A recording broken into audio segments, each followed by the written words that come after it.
Alors bonjour les amis, alors aujourd'hui nous allons poursuivre l'histoire de Noé et on va l'approfondir à partir de chiffres qui sont écrits dans cette histoire et puis aussi à partir de quelques lettres. Et on va voir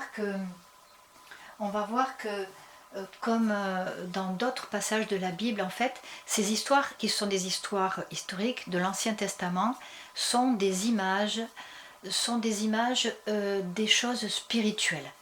Voilà. Et moi, dans l'histoire de ce déluge, eh bien, je vois comme un triptyque avec 3 tableaux. Et on va voir là, ici, le premier tableau.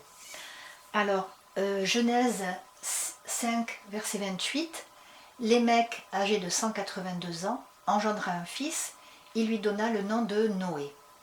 Alors, Lémec, déjà, qu'est-ce que ça veut dire? Ça veut dire puissant.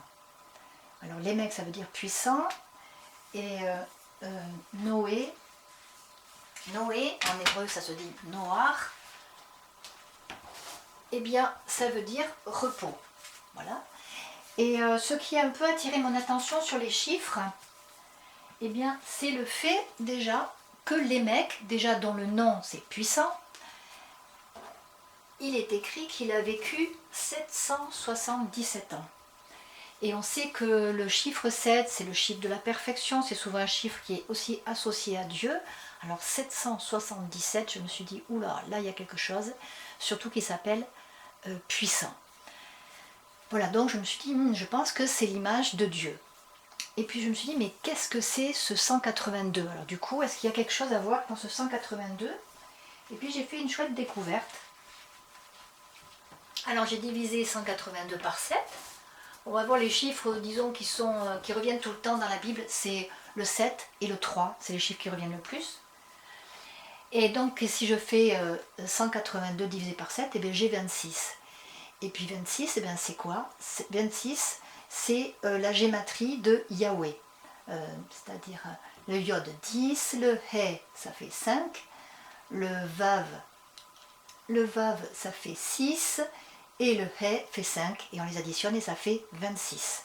Donc c'est on va dire que Lémec est une image de Yahweh, l'Éternel, le Dieu qui se révèle, le Dieu de l'Alliance. Alors qu'est-ce que, donc en donnant le nom de Noé à son fils, qu'est-ce qu'il dit? Il dit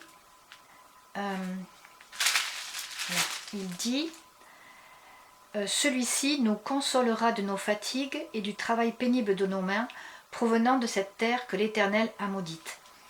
En fait, ce travail pénible et cette terre qui est maudite, eh bien c'est la conséquence du péché, c'est la conséquence du fait que l'homme s'est confié en lui-même en se disant moi je peux vivre tout seul, j'ai pas besoin de Dieu, et puis du coup le serpent est devenu son maître. Et donc Dieu, en fait, il se soucie et lui, il veut cette vie avec nous. Et donc, à travers cette histoire de Noé, eh bien, on voit crypté que Dieu, Lémec, donc le puissant, l'Éternel, eh bien, il a prévu qu'avec son fils, il allait trouver un salut pour sortir l'être humain de cette situation, des conséquences du péché, de la séparation d'avec lui. Alors, on va voir encore autre chose. Alors, on avait vu que l'arche, eh bien, c'est Théba, ça nous parle de la croix, mais on voit aussi en Noé, vraiment, on voit en Noé aussi vraiment une image aussi du Messie. Pourquoi? Alors, parce que il est écrit, il est écrit que Noé trouva grâce auprès de Dieu. Voilà, la grâce, c'est cette faveur imméritée. Donc vous avez vu que c'était les lettres inversées de Noé. Donc c'est le Nun et le Ret, et la grâce c'est Ret et Nun. Voilà, alors Noé était un homme juste et intègre dans son temps. Et en fait, intègre, eh bien ça se dit tamim, et tamim, c'est le mot qu'on va retrouver dans Exode 12,5, au sujet de la Pâque, quand il fallait que les Hébreux choisissent un agneau sans défaut, tamim. Sans défaut, tamim. Un mâle pour le sacrifier, et le sang serait en fait leur salut. Voilà. Et donc Noé, et donc cette image, tout comme cet agneau pascal, est une image aussi du sacrifice plus grand qui nous délivrerait complètement du péché.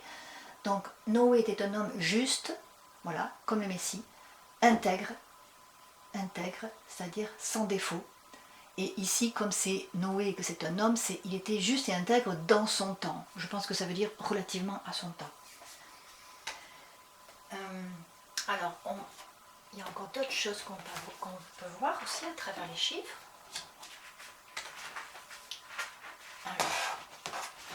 Alors savez-vous quel âge avait Noé quand le déluge est arrivé?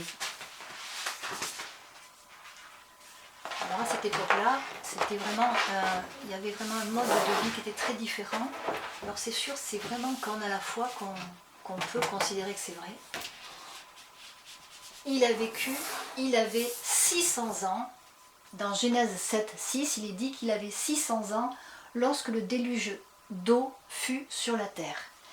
Et alors 600, ben on voit quoi? On voit le 6, et le 6, ça nous parle de l'homme. On avait vu le Vav, qui était le chiffre, la lettre qui était associée au 6, et que le 6 était le chiffre de l'homme. Et ici, en fait, qu'est-ce qu'on voit dans cette image? On a vu que Noé donc représentait le Messie, et en fait le Messie, l'homme qui va mourir, parce que là en fait dans le déluge il y a beaucoup de morts, qui va mourir sur la croix. Et ensuite ça nous parle aussi, ce déluge aussi, cette eau aussi nous parle aussi du baptême, dans lequel eh bien, le croyant va faire mourir, en fait, dans le baptême, l'homme naturel, c'est-à-dire l'homme sans Dieu, meurt pour revivre en nouveauté de vie. Voilà. Ensuite, on peut voir aussi que les dates sont notées très précisément. Alors il est dit que le déluge a commencé le 17e jour du second mois, et puis l'arche s'est posée sur le mont Ararat, qui veut dire la malédiction renversée. Donc on voit que le but a été atteint, la malédiction a été renversée, et la date de ce que l'arche s'est posée sur le mont Ararat, eh bien c'est le 17e jour et le 7e mois. Donc en fait c'est quoi? Ça nous fait combien? Ça nous fait 5 mois. Voilà. Et 5, eh bien c'est le chiffre de la grâce. Voilà. Et c'est donc par grâce, c'est une faveur imméritée. C'est pas nous qui avons pris, c'est le Messie qui a pris. Et c'est une grâce afin que la malédiction soit renversée. La malédiction liée au fait qu'on a décidé d'être rebelle et de vivre par nous-mêmes.